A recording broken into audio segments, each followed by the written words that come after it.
Jadi sehubungan dengan masalah virus corona ini ya, supaya kita tidak salah di dalam ibadah kita, terutama dalam sholat berjamaah ini ya.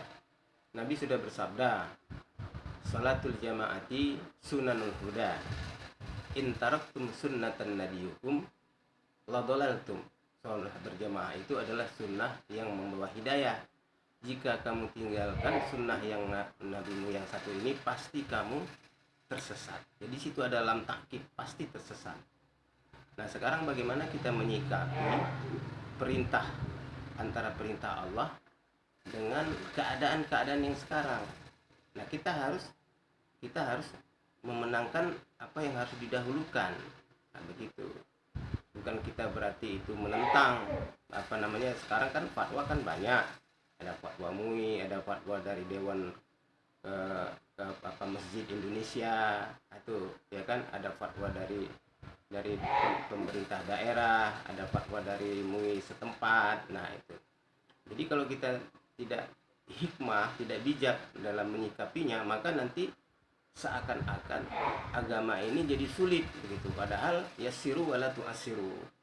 Kamu pandang mudah dalam perintah Allah, jangan kamu pandang susah. Kalau kamu pandang susah, maka anak indah abdi dzannibi.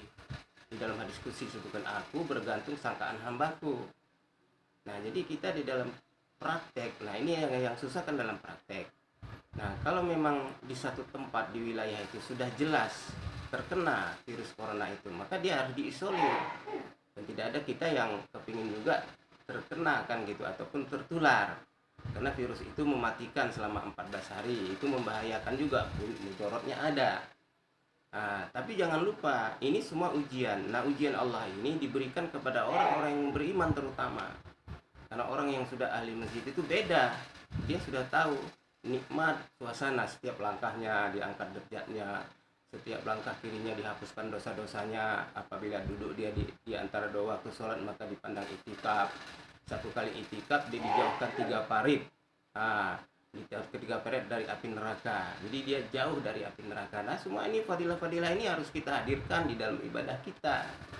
Nah, apalagi orang-orang dakwah sudah tahu bahwa dengan dakwah itu hasilnya adalah ibadah, dengan ibadah itu hasilnya ketaatan. Nah, makanya dibilang oleh Maulana Sa'ad Darambatullah itu adalah itu dakwah dan ibadah dan ketaatan itu satu paket.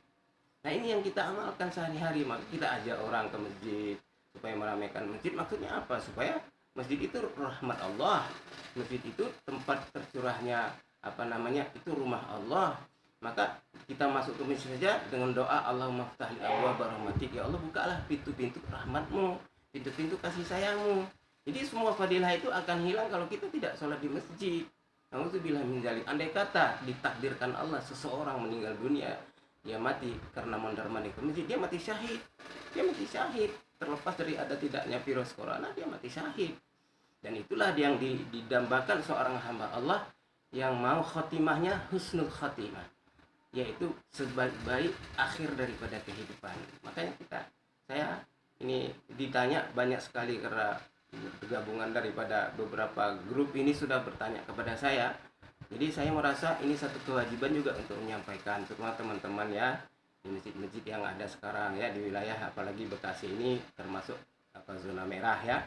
Aku Kebun kemarin pun begitu juga. Jadi kita semua harus aktif, proaktif dan bijak, dan tidak boleh sinis, dan tidak boleh merasa kita ini iman kita sudah kuat. Itu belum tentu, sebab ini ujian kepada siapa saja, mulai dari presiden, rakyat, gubernur, semua diuji. Nah, di mana-mana terjadi khilafiyah masalah ini. Dan ini sekarang fokus ini yang harus kita perhatikan baik-baik supaya kita jangan sampai terkena dampak daripada ujian ini sehingga iman kita jadi rusak. Nah, ini ujian saja, tarbiyatul iman. Inilah tarbiyah iman yang besar. Nah, Allah sudah tahu siapa yang harus diberikan, karena zuhar fasadu fil barri wal bahri bima kasabat aydin nas liyudhiqahum ba'dal ladzi amilu. Nyata kerusakan di darat dan di laut akibat perbuatan tangan manusia, dan mereka pasti merasakannya sebelum mereka mati. Nanti kalau sudah mati itu lain lagi. Jadi yang terkena itu orang yang berbuat zolim di muka bumi. Nah, itulah hadirin yang mulia, mudah-mudahan ya di kita ini saja sharing baik-baik, kita ikuti ini akan semua orang sekarang merasa perlu, dan ini sudah massal sifatnya. Jadi sudah umumiyat, sudah istimaiyat, jadi sudah massal. Semua orang berkepentingan terhadap perkara ini. Nah, jadi kita jangan sampai jauh daripada aturan-aturan yang sudah ada di tempat kita. Demikian saja dari saya.